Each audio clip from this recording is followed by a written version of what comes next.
The clock on the wall says 9 o'clock. Before we jump into anything, I'm going to ask Connor. I've already asked him, but now he knows again, to start us with a prayer, please. Let's pray.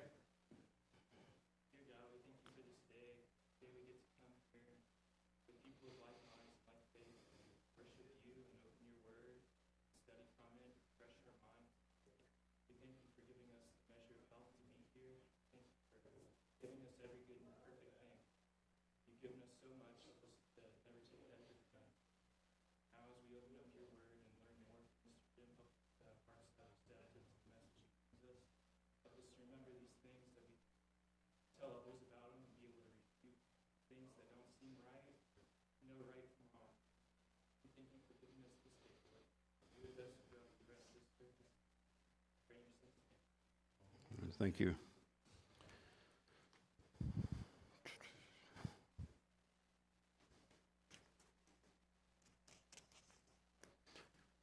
Hand-her-outers, please. Thank you.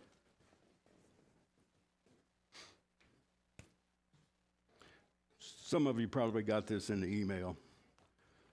I hope so anyway. I understand one of the emails did not or will not open for some folks. Did it open for you, Gary? Both of them? Okay, both opened. Okay. The one that may not have opened for you would have been the one that that Mickey had sent me regarding emperor worship in the first century, back in those times. It would have explained some of the strong feelings, not just the Roman emperors, but also the Roman citizenry had regarding worshiping Rome and its emperors. And I don't think I specified last week, but when we did that real quick run through on Revelation, I don't think I specified that in the latter chapters where it talks about the great harlot was Rome, the things that she had led her, that the city, the way it was conducting itself, the people in it, they were really given over to a lot of adulteries, idol worship, emperor worship, and so on and so on. So she was termed, John refers to her as the great harlot, Rome itself, because it was just that kind of civilization that could pretty easily lead people into those lifestyles. So another thing that came up after class last week had to do with way back in chapter 1, where the term the seven spirits came up. And one of the problems with that wording, I don't know, I shouldn't call it a problem because it was inspired. One of the reasons it gets discussed is that in Ephesians, how many spirits are referred to? When you go through the seven, fill in the blank. Gary said it, ones. There's one body, one spirit, one hope, and so on and so on. So then, what do we do with the statement in Revelation chapter 1 about the seven spirits? Anybody have an idea? There are a couple of good suggestions out there.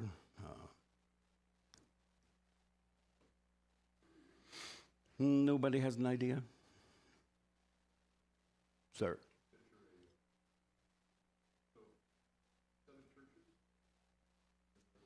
That's part of it. That's one of the thoughts out there. Something to that effect. Okay?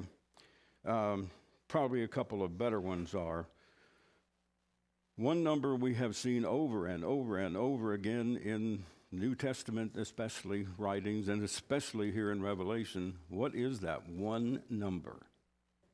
7. And it refers to, or is completeness, okay?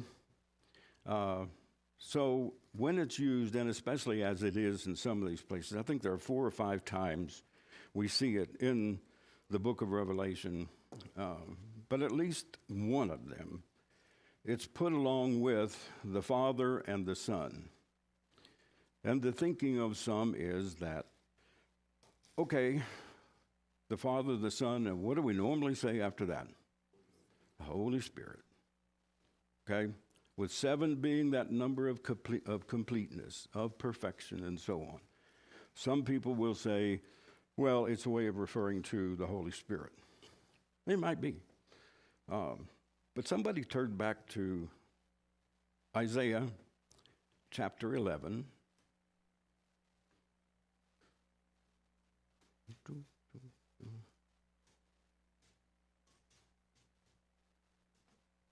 Verse 2. Okay, Sean, go ahead. The Spirit of the Lord will rest on him, the Spirit of wisdom and understanding, the Spirit of counsel and strength, and the Spirit of knowledge and the fear of the Lord. Count them. What kinds? What spirits?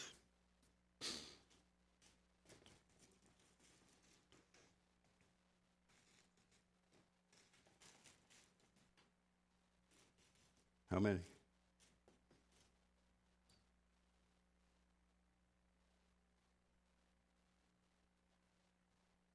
Do we need to go another verse?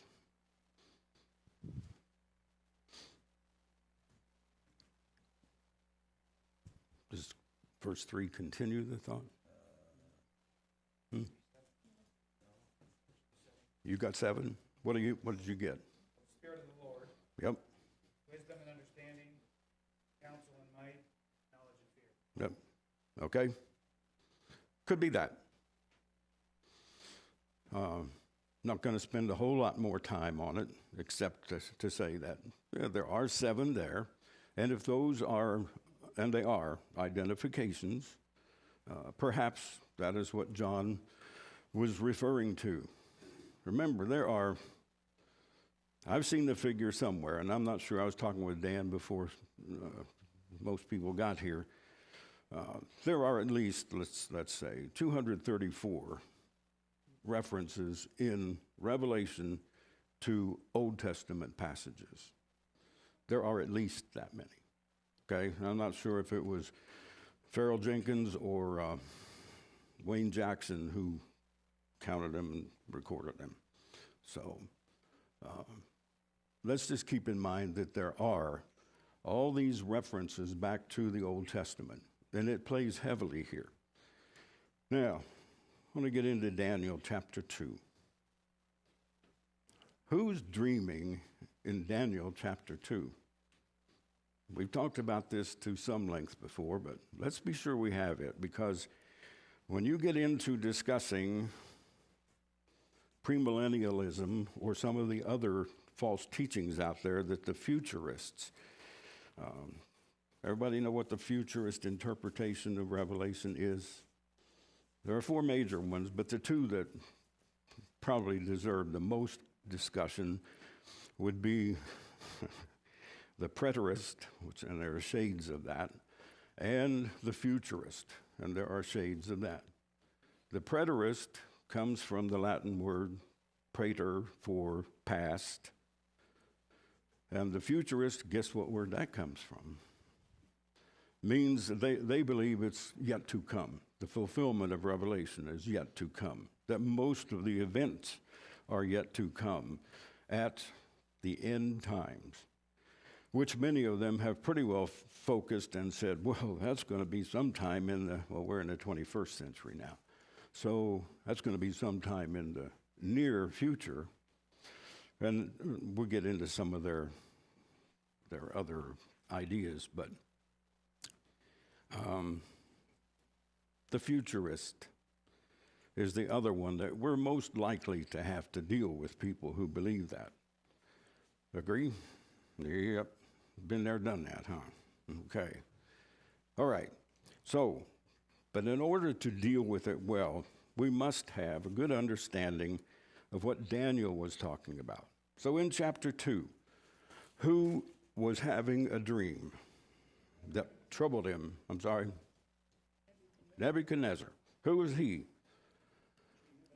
King of Babylon. All right. So he had this dream about this statue, different components making up, or different elements making up the statue, and parts of it would be destroyed, and successively, these things were happening. And he was really concerned about, what does this mean? So he gets all of his magicians and wise men, and it's not soothsayer in there, it's, what's the other word? Sorcerers, I guess it was, enchanters and so on. He gets them together and says, tell me what this dream is and what does it mean? Now, really? He can't even tell them, or has not told them what it was. He wants them to tell him, what did I dream and what does it mean? What's the likelihood of that working out well? And they were under penalty of death. He sent out word that, I want these people killed. If they can't tell me what I dreamed, we don't need them. So Daniel comes into the picture. And Daniel says, give me some time. Because they were going to kill Daniel and his friends also. Give me some time that I can find out what this is. So he goes home and he prays.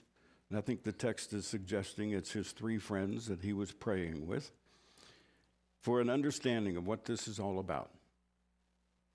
He gets an idea. He goes to the king.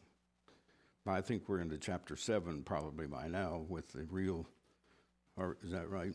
We into chapter, I'm still in 2? Okay. He wants an understanding of it. He gets it. And he goes and tells the king, this is what you dreamed. You dreamed about this big statue. And you dreamed about the different elements that made it up. And what you're seeing is these 4 empires. These 4 empires after yours. You, O King Nebuchadnezzar, are the big dog right now. But there will be successive kingdoms. And in that 4th one, there will be a kingdom arise that will not be destroyed. Okay?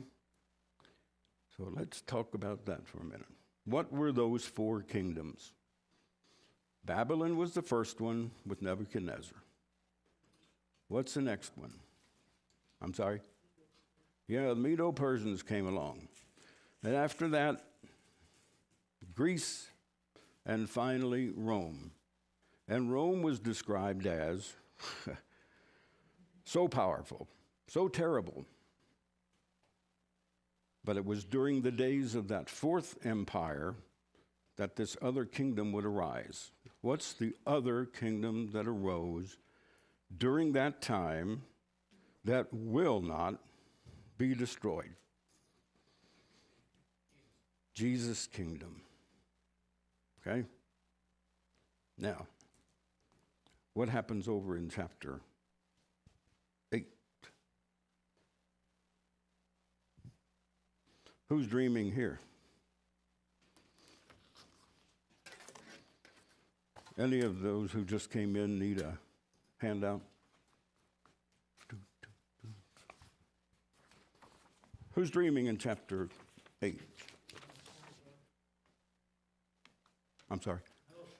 Yeah, also known as, in case anybody else comes here. I think there are some others who came. Yeah, Scott. Go ahead, Ashley. It's actually Daniel dreaming there, I think, at the first verse of chapter 8. Okay, It says but it's in the time of the reign of King Belshazzar. Verse 1, chapter 8 says, in the 3rd year of the reign of King Belshazzar, a vision appeared to me, Daniel. okay. Yeah, you're right. Sorry about that. So,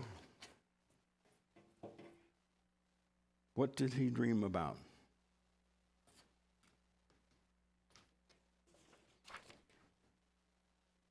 I'm sorry?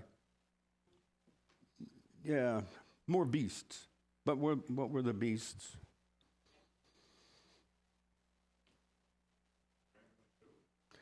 Okay, ram and a goat. And what are they representing?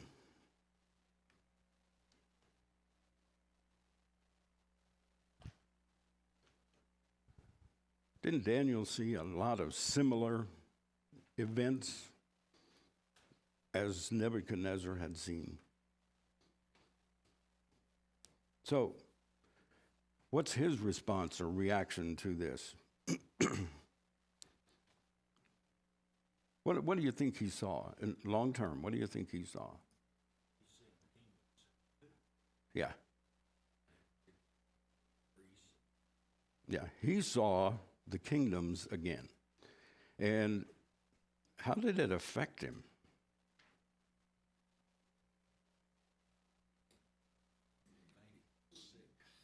Yeah, because he was seeing clear through. He was seeing far into the future.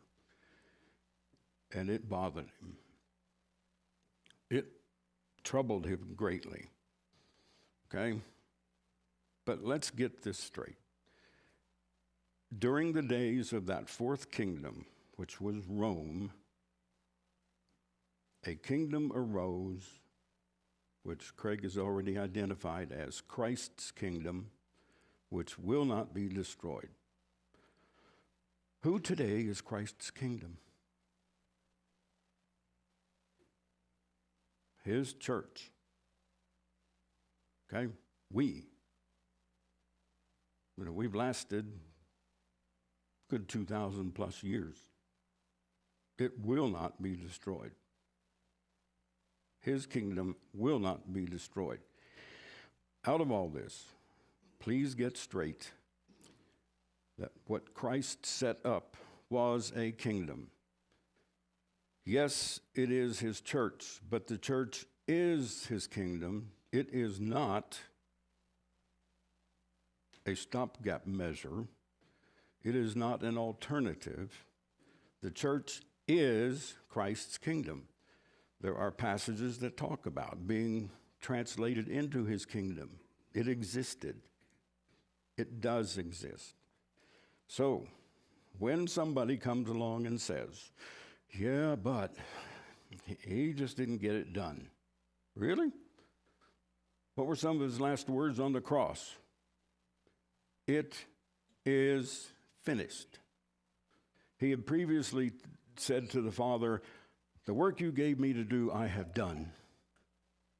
It is finished. I have done what my Father sent me to do.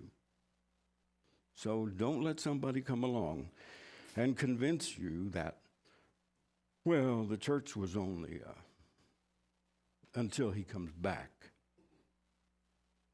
Okay, we'll get into more of that when we get toward chapter 20.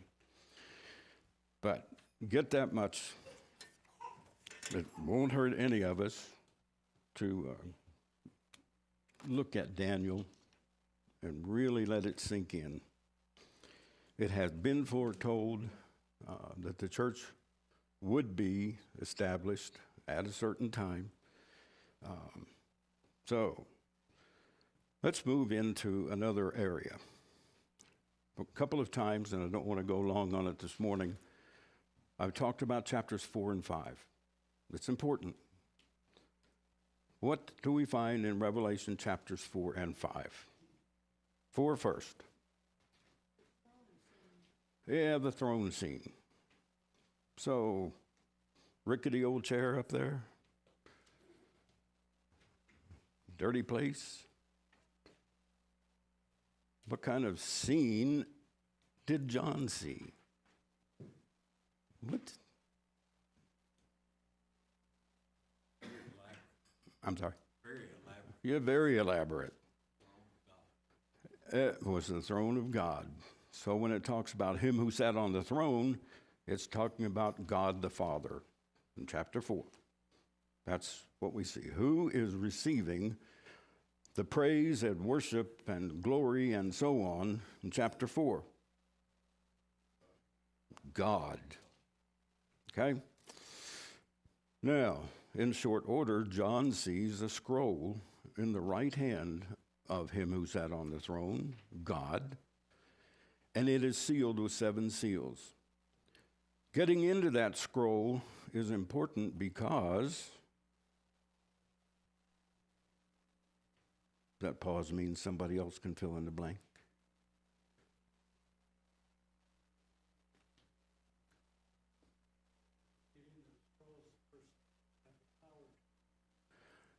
Yep, but what's in that scroll? All right. God has the plan how he's going to deal with those who have persecuted, oppressed his people. And it's all contained in that scroll. And John knows this. And he sees it and he says, how are we going to get into that? Who's worthy to tear off those seals? And the first answer was, nobody. Nobody was worthy to. John starts to weep. And a strong angel comes along beside him, I think it was one of the angels, and says, don't weep. There is somebody. Who was that somebody and how was he depicted? The Lamb of God, and John sees what? A lamb that appeared to have been slaughtered, slain, yes. And he was also introduced by another term in there. What that might have been. Okay, all right, another Old Testament thing, okay? But clearly, Jesus. So, worthy is the Lamb. Walks over and takes the scroll.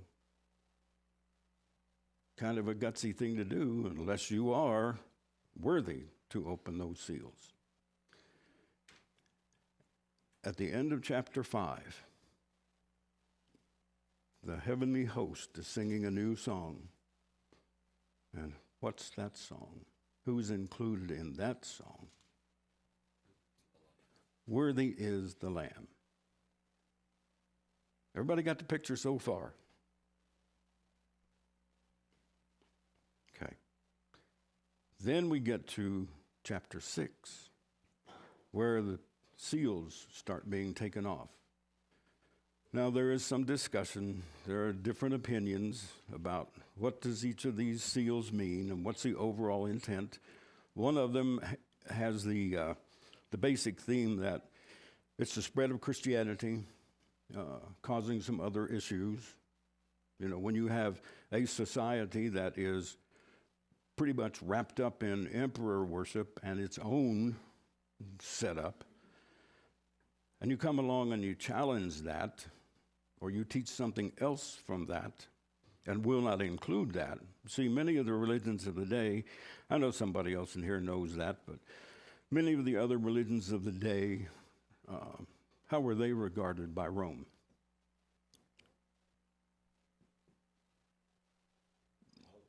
They were tolerated, they were accepted, because they kind of took a dual track. You know, they said, okay, we'll comply with that from Rome, but we're still going to call ourselves whatever they were. Okay? Now, one thing that Christians cannot do is say, Caesar is Lord. Right? Caesar is Lord? No Christian. No. So some of them lost their lives, suffered many persecutions. Historians have recorded some of the heinous things that were done. Could not do that. So another track is that it has to do with just jumping right into the destruction of Rome, how invading forces and so on would contribute to the downfall. Just as a reminder, what are the three major things that contributed to the downfall of Rome?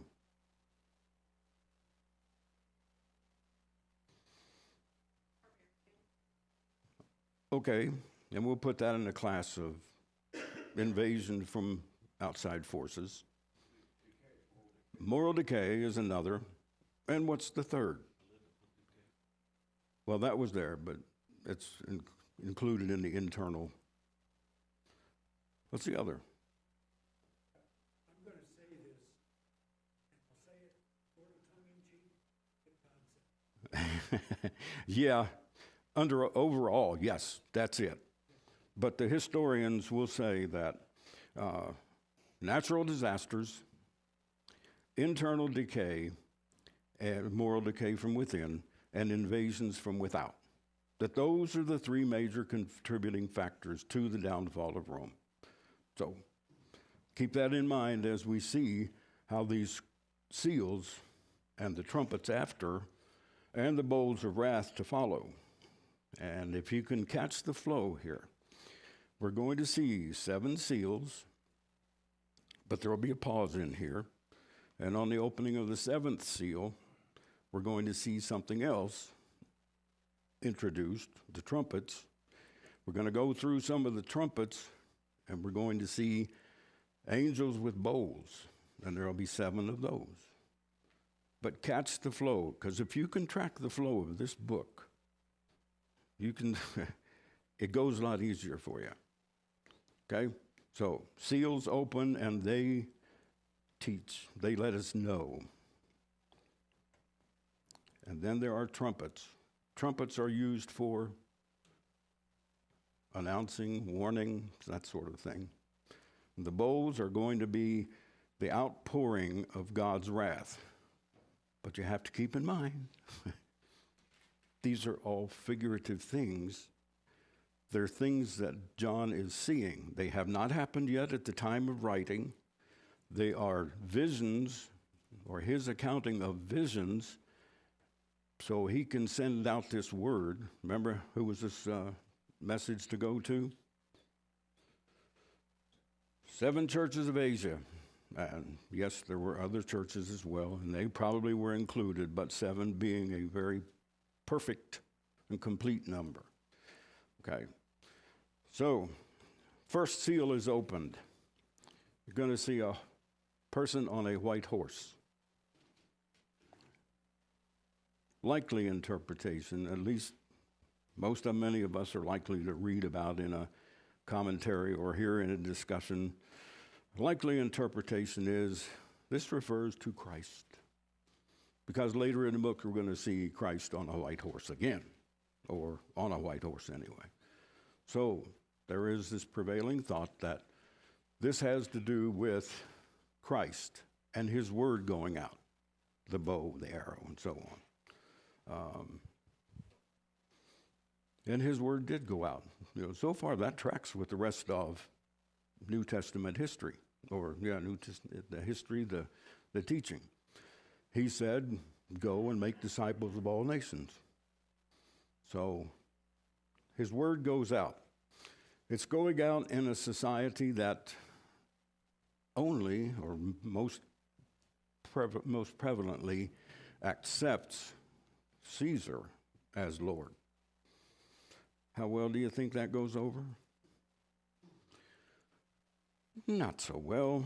So there is another seal opened, and that rider is on what color horse? Red, and red signifies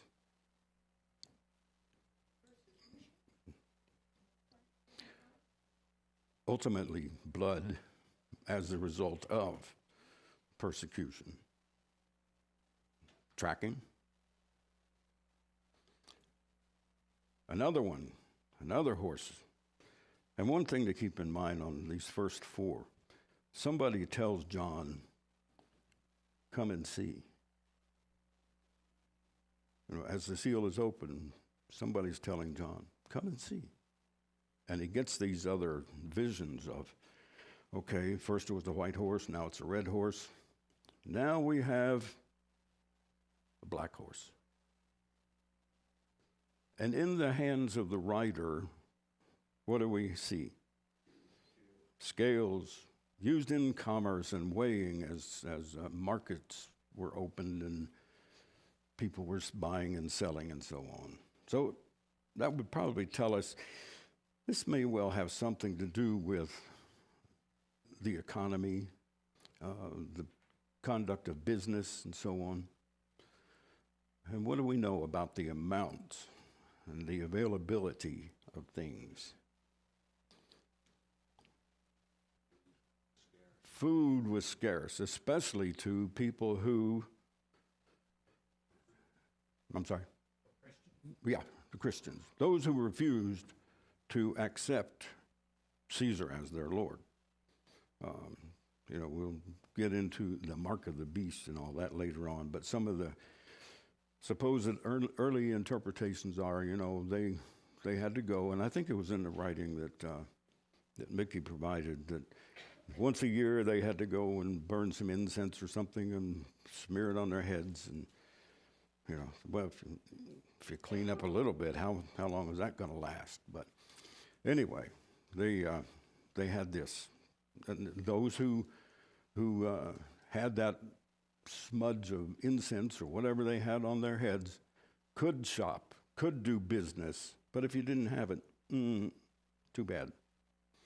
Same text tells us that wine and the luxuries of life were readily available to those who could afford. But what was a day's pay back then? The denarius, they say, and that was the same cost of most of the necessities.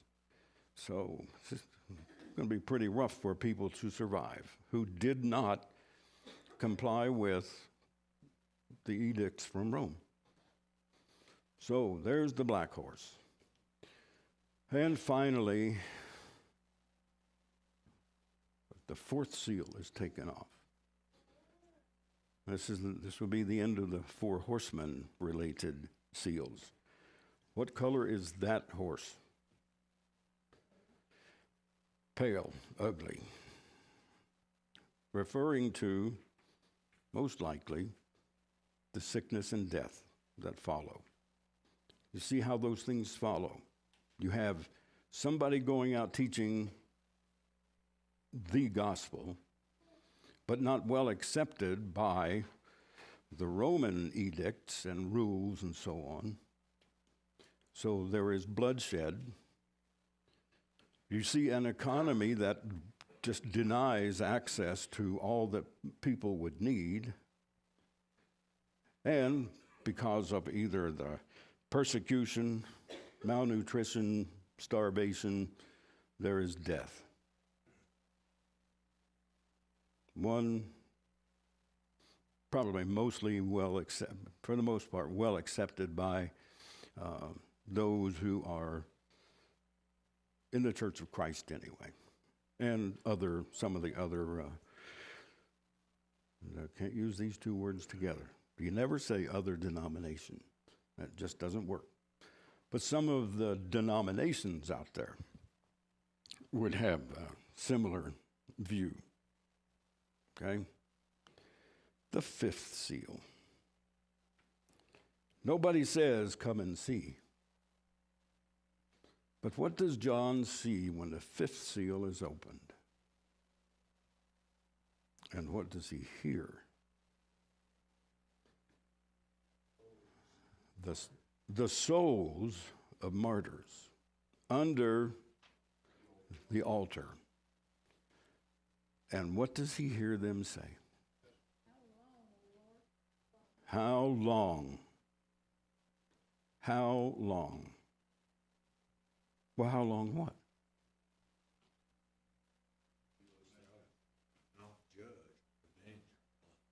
All right.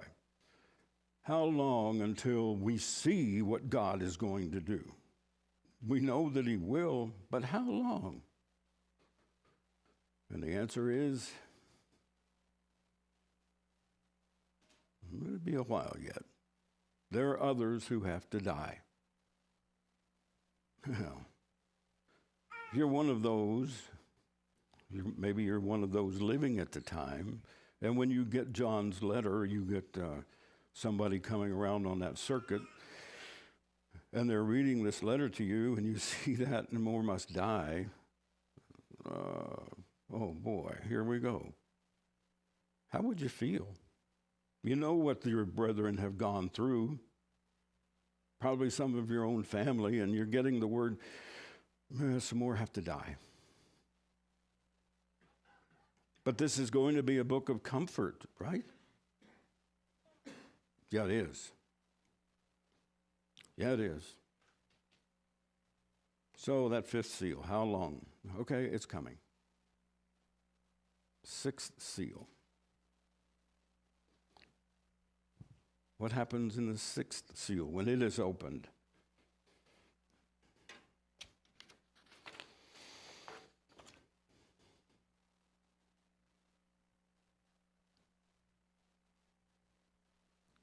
Call them cosmic disturbances. Things start happening. Vision, keep in mind, this is a vision John is seeing. He's not really seeing the earth shake or stars fall from heaven or anything. This is a vision he is seeing and that he is going to relate. But in previous passages, Old Testament passages, writing of this sort indicates what? I'm sorry. Yeah, an immediate judgment on a civilization, a world power. When you see that kind of thing in the Old Testament, it's very likely talking not so much about the sun is darkened, that's coming later. The moon is darkened, that's going to come later too. Not really talking about mountains falling, crumbling. It's talking about kingdoms of the earth upon whom God is bringing judgment on them at that time. It's talking about their rulers being done away with. They change in the order. Another way that's often put that seems to trouble a lot of people at times, and we're going to see it when we get into chapter 20 and discussions regarding that. A new heaven and a new earth. I don't know how many times that phrase, that terminology is used in the Old Testament, but a new heaven and a new earth. Has this earth been, is this a revision that we're living on? Or is this the one that's been around since God created it? Just think about it. Some of the terminologies used in apocalyptic, prophetic language and so on refer to immediate judgments on civilizations at the time for the way they're conducting themselves in God's eyes. A warning for nations today.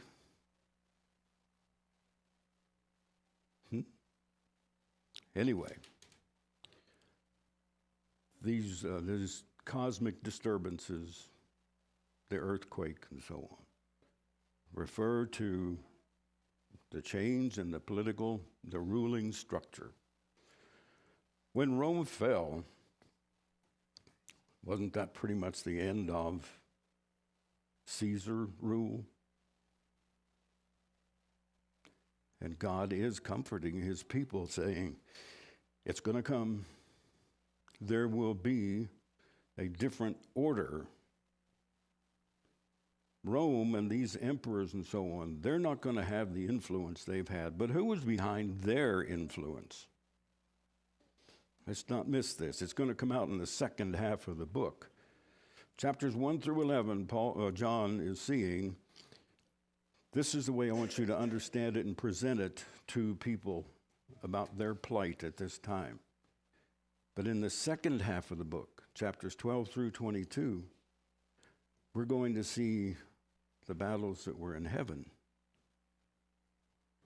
And we have 5 minutes, but we're not going to go that far today.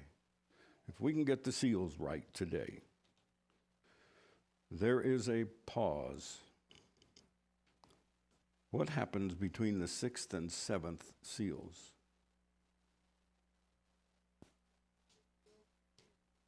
I'm sorry? All right, so the sealed. Was there a number put with that? Oh my. 144,000. You listen to some folks today, and those are going to be, if they read the text and if really include what the text says, what are those 144,000 people going to be according to some people today? I'm sorry. Let's get a little more detailed description of them.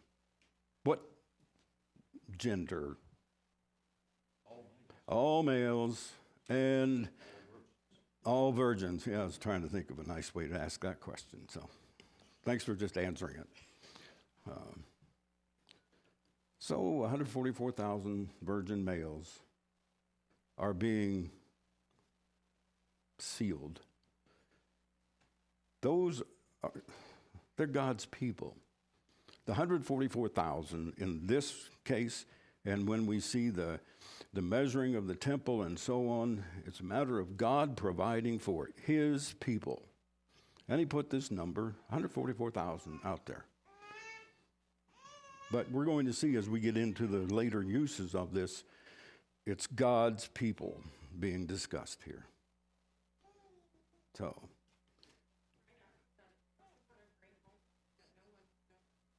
okay.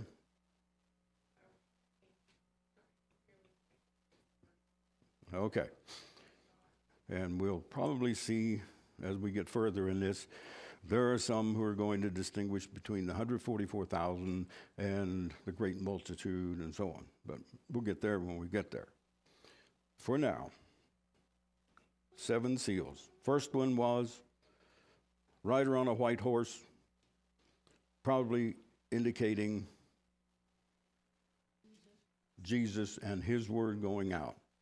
Second one, rider on a red horse, probably referring to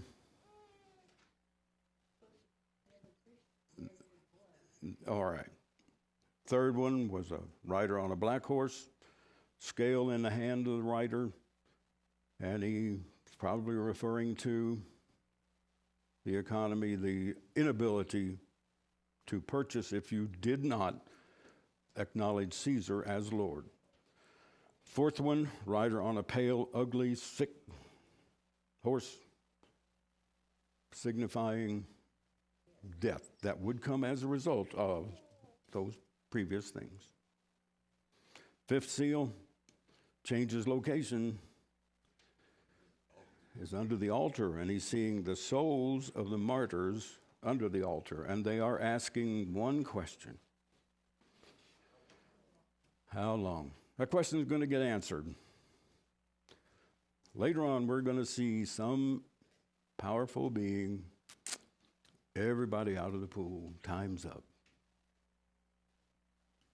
It's going to come. They're going to get the answer. And then, 6th seal.